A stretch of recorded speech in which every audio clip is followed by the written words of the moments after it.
Fala pessoal do meu canal, como vocês estão? Estamos aqui para mais um vídeo no canal. Mais uma vez um vídeo um pouco diferente do que nós costumamos trazer aqui. E hoje nós vamos falar sobre uma empresa da qual vocês conhecem muito bem.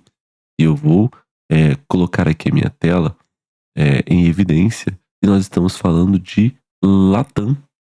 Latam é uma empresa basicamente brasileira, tá? Mas agora ela é composta de um grupo de passageiros ou um grupo de companhia aérea, do qual os países Brasil, Chile, Peru, Colômbia e Equador fazem parte. E aí eles atuam com os voos domésticos e com voos internacionais também. E por que eu estou fazendo um vídeo sobre Latam? Uma empresa que tem 5 ratings, seria avaliações. Nos últimos 12 meses, ela é 340 no ranking aqui do Fundamentei. Uma empresa de um setor muito difícil, que é de companhia aérea. Mas, olha só, isso aqui me chama a atenção, tá? Vamos pegar aqui, ó. Vamos pegar aqui, ó. Ações negociadas, 3 milhões por dia. Então tem muita gente comprando ações. Eu tinha a impressão de que dava pra ver aqui a quantidade de investidor pessoa física. Eu achava que dava, mas não dá, né? Eu acho que não dá, não. Mas enfim, aqui o free float crescendo até, né? Bom, e aí, por que eu tô fazendo esse vídeo? Porque eu viajei recentemente para Fortaleza e falando nisso, eu quero deixar aqui uma observação interessante sobre os companheiros de bordo, ou eu esqueci como é que chama agora, não é mais aquele nome feminino, né? Mas eu passei mal durante o voo, fui para Fortaleza com conexão para São Paulo, daqui de Belo Horizonte, passei muito mal e nós fomos de Latam, fomos e voltamos de Latam e elas me trataram super bem.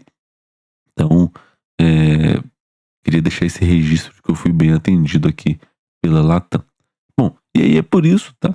Estive viajando, principalmente na volta, falei, eu vou fazer um vídeo sobre Latam.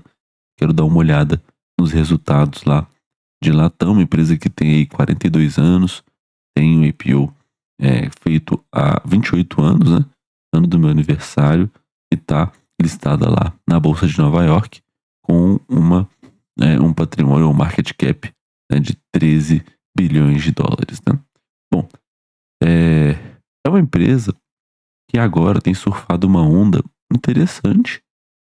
Aqui em 2022 vocês podem ver que a empresa teve uma situação que afetou todas as empresas de companhia aérea do mundo, que foi a pandemia, né? E aqui em 2024 aconteceu algum regrupamento de ações, né? Do qual as ações pularam de 33 centavos de dólar para 24 dólares, né? E aí ela tem subido há algum tempo, tá com uma queda aqui nos últimos tempos, mas na prática tá uma ação a 44 dólares já. Já tem tido algum retorno, né? Em 891% em 10 anos. Não é ruim, tá? Mas por que eu e você deveríamos ficar de fora de Latam? E aqui, no Fundamentei, vocês conseguem ver o histórico. E isso é, para mim, uma das grandes vantagens da ferramenta. Porque qual que seria o certo? Eu ir lá na apresentação de resultados, do qual tá até aqui aberto, tá? Tava dando uma olhada antes de fazer o vídeo. Eu vou dar uma passada aqui com vocês. Mas aqui eles reportam o resultado de 6 em 6 meses, né? Diferente.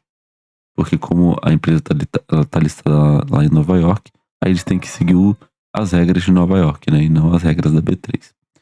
Bom, e você deveria abrir aqui o reporte, abrir lá no site de RI deles o reporte dos anos anteriores para entender o que estava acontecendo. Mas o site do Fundamentei, ele consegue nos trazer um histórico enorme do que tem acontecido na empresa. E aí vocês conseguem ver junto comigo e acompanhar a linha de raciocínio do porquê vocês deveriam ficar de fora de Latam. Bom, então, primeiro ponto, a margem de lucro de empresas de companhia aérea, elas podem ser extremamente grandes em alguns anos. Não vou falar grandes, tá? Mas, por exemplo, Raia do Agazil tem margens menores que isso, mas a margem ela é constante. Ela fica ali sempre nos 3, 4%, 2%, 3, 4%. E aqui a margem pode estar 10% em um ano e no outro ano ela cair para 0,1%. Então, o que você pode perceber aqui através desse gráfico? E nós vamos fazer a análise de Latam através do gráfico, passar rapidamente pela apresentação, mas companhias aéreas, especialmente no Brasil, giram em torno de margens apertadas, um alto endividamento, vocês podem ver aqui, olha só, uma empresa que tinha 100 milhões de dívida aqui em 2006 e ela passa a ter 8 bilhões e 300 de dívida em 2012, 6 anos depois. Então, essa é uma empresas de companhia, empresas de operação aérea, elas têm uma grande sensibilidade a fatores externos e macroeconômicos. Então, é, ela empresa de companhia aérea dá uma falsa sensação de que ela está em um setor perene. E o que seria um setor perene? Pô, as pessoas nunca deixam de viajar. Já viu uma pessoa falando assim, eu vou parar de viajar, eu vou escolher ir para Fortaleza de ônibus. Ninguém faz isso. As pessoas vão eventualmente estar viajando.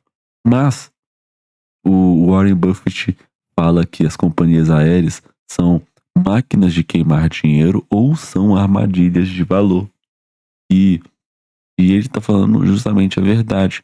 Porque quando nós olhamos aqui para o lucro líquido, em alguns anos, eles vão bem, até eles têm uma boa margem líquida, digamos assim, mas em alguns anos eles passam a ter uma margem líquida muito pequena e aí costumam dar até mesmo prejuízo. E tem casos que ela não gera nem caixa, né? Aqui em 2006 foi a mesma coisa, não gerou nem o caixa operacional. Então, não tinha como calcular nem o dívida líquida sobre o EBITDA. Então, outra coisa interessante aqui, de 2013 até 2021, ela acumulou 7 prejuízos em 9 anos. Então, é uma empresa que tem aí, assim, 7 prejuízos assim, né? Porque aqui os lucros foram muito pequenininhos, né? Em 2016 e 2019. Mas, mesmo em anos normais, pré-pandemia, o lucro de uma companhia aérea, ele é muito apertado. Então, qualquer coisa que acontece na economia, ou então no custo de combustível, o que era lucro, o que era felicidade para a empresa, começa a se transformar em prejuízo de forma muito rápida.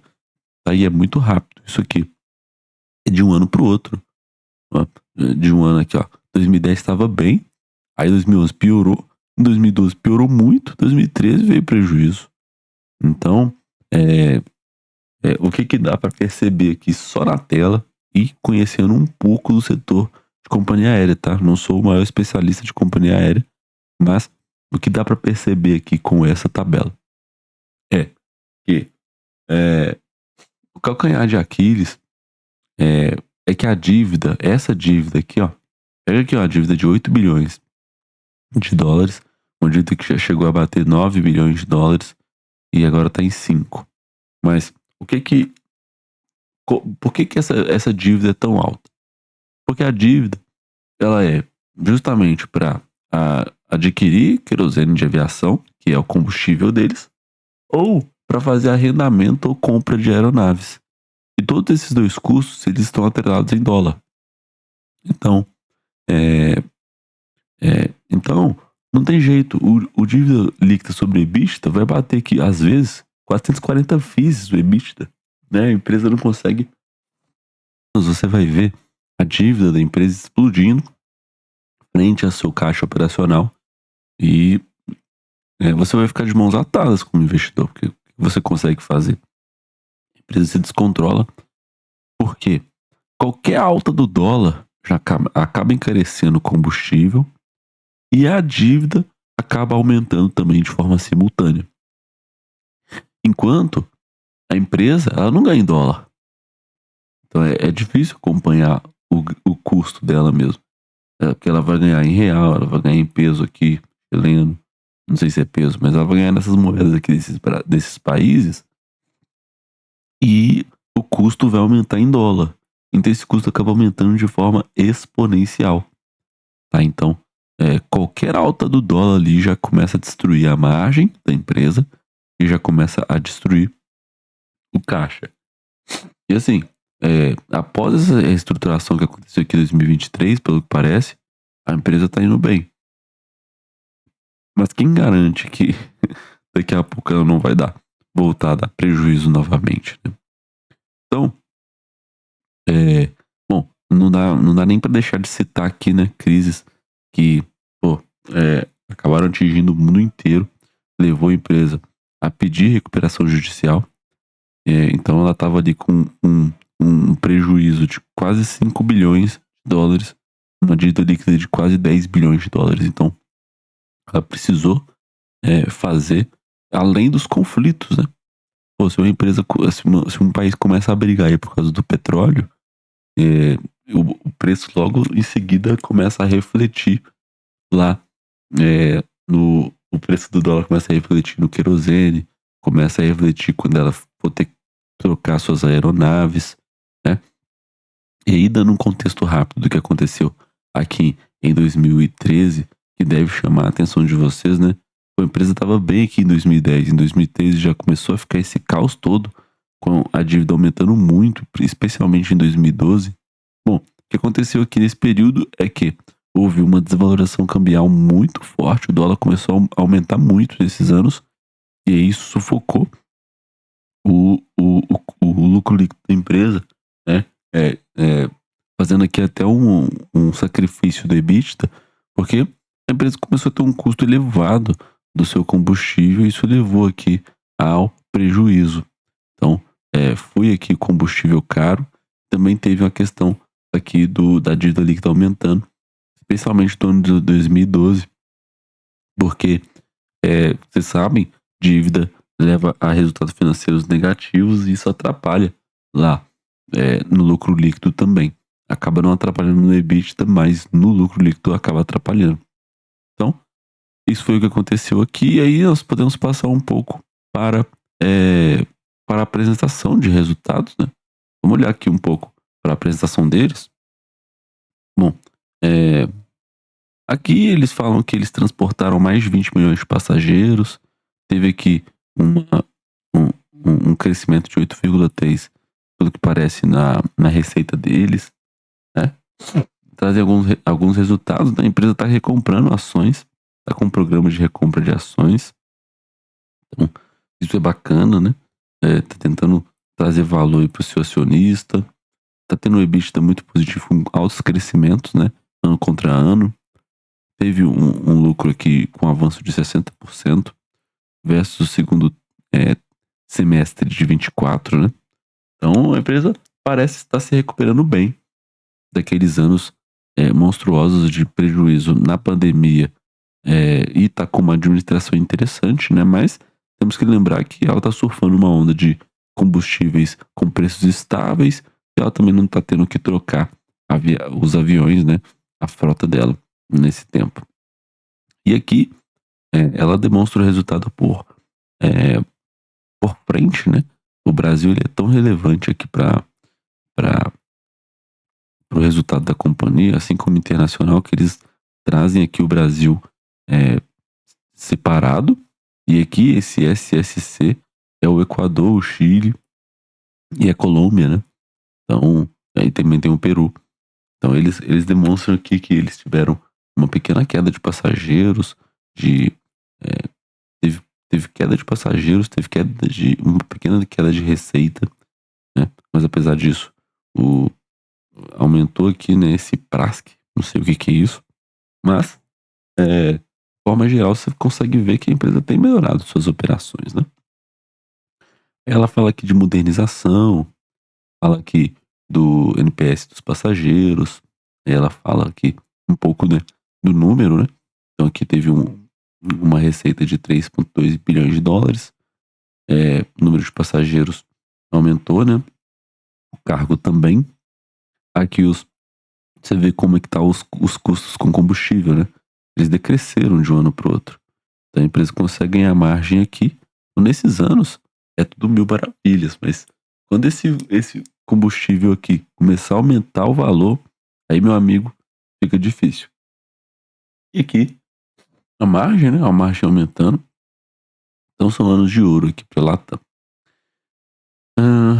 Aqui, beleza. Aqui eles mostram os últimos 12 meses, né? De uma boa geração de EBITDA, né? Uma boa geração de caixa operacional. Um crescimento positivo, né? Então, realmente. Aqui o fluxo de caixa deles, né? Bom, e enfim. É isso, tá? Mas você pode olhar esses resultados aqui e falar, nossa, me chamou a atenção esse resultado, hein? Mas eu te aconselho a ficar longe de setor como esse, porque o histórico dessas companhias nos diz muito o contrário, e qualquer crise que acontecer no mundo aí, principalmente com o petróleo, vai jogar o preço de suas ações lá no chão, vai derrubar o lucro líquido da companhia, vai aumentar a dívida líquida da companhia e você vai ficar na mão sem dinheiro. Não vou falar sem dinheiro, mas vai ficar aí refém da situação porque investiu numa empresa ruim, ok? Então, bom, acho que eu não vou nem comentar nesse vídeo, mas eu vou comentar, vou deixar aqui o comentário com o vídeo, né? E aí a gente chega no final desse vídeo. Então, queria agradecer aqui pela atenção de vocês e até o próximo vídeo. Esse foi o vídeo de Latam, porque você deveria ficar longe de empresas como essa. Tamo junto e até o próximo vídeo. Valeu!